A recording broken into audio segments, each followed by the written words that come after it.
generations ahead.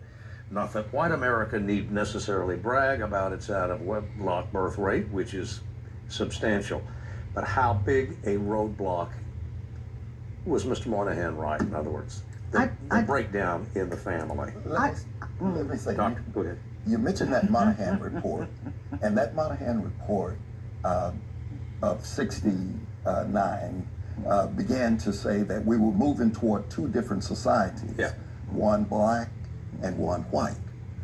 And the reason why that report was able to point that out was due to the fact that there was local control. And you heard the judge talk about there's a disconnect. If you go back to schools, they were locally controlled with local school boards, and teachers were in place of the parents in locus parentis. You don't have in locus parentis guiding the schools as during our generation. So now a student goes to a school that is no longer in his or her community. And so there's not, you could go next door, the person who owned the supermarket, your parents knew, of course the barber, the person knew, and different things. Now communities are not such as that simple. So now we gotta find a way to get local back into the schools. We're building a new school right here in our city of Little Rock.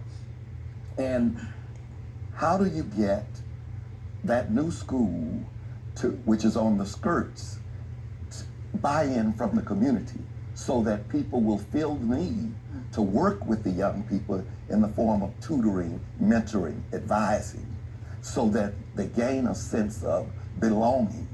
Because right now, students don't have a sense of belonging because they see a lot of division. Dr.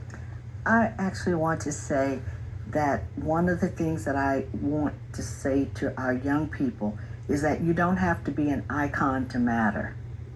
I really believe that that's something else that's happened that we've been really talking about. That when we came up, we felt that little people, that just doing your best for the community, for your race was very important.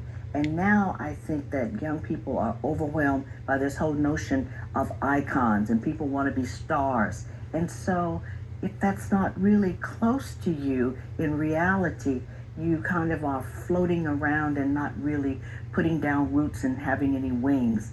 And I think that we all are examples of people who we weren't stars.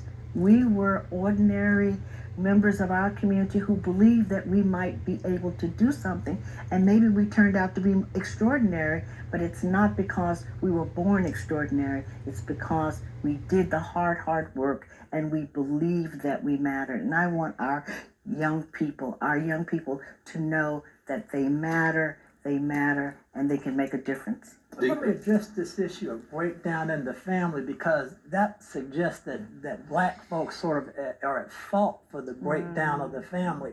And I want to be clear that historically, the black family has been under attack by racist and discriminatory policies. It started with snatching families out of Africa and enslaving people, separating them, sending them off to different plantations, and it has actually continued to this day. I mean, because once we got rid of slavery, there was still Jim Crow segregation. We were denied economic opportunities. We were denied jobs. We were denied the right to vote. We were denied the right to hold office. And even though we've overcome many of those things, those have a lasting legacy that still fundamentally affects the black community. One of the things that's amazing, really, if you kind of look at it in a different way, is that we had families that were able to overcome that and actually put us in a good position. So I agree that there are issues with the breakdown of the family, but I don't want to miss how that came to be and what's to blame for that. And that really is racism and discriminatory policies practiced by, I guess in one sense, our economy, our government, and the majority control in society. And I think we can ever lose sight of that, because I still think America owes black folks, I guess we put the Indian folks in there as well, they still owe something to these people that sort of undo some of the significant past injustices and past harms that were done to our community. We are out of time for our over-the-air version of this broadcast, but, and I'm just now informing the control room of this, we would like to continue this conversation. It's too good to quit. We'd like to continue this conversation in our web-based version, add a few minutes to the program if everyone can stay tuned.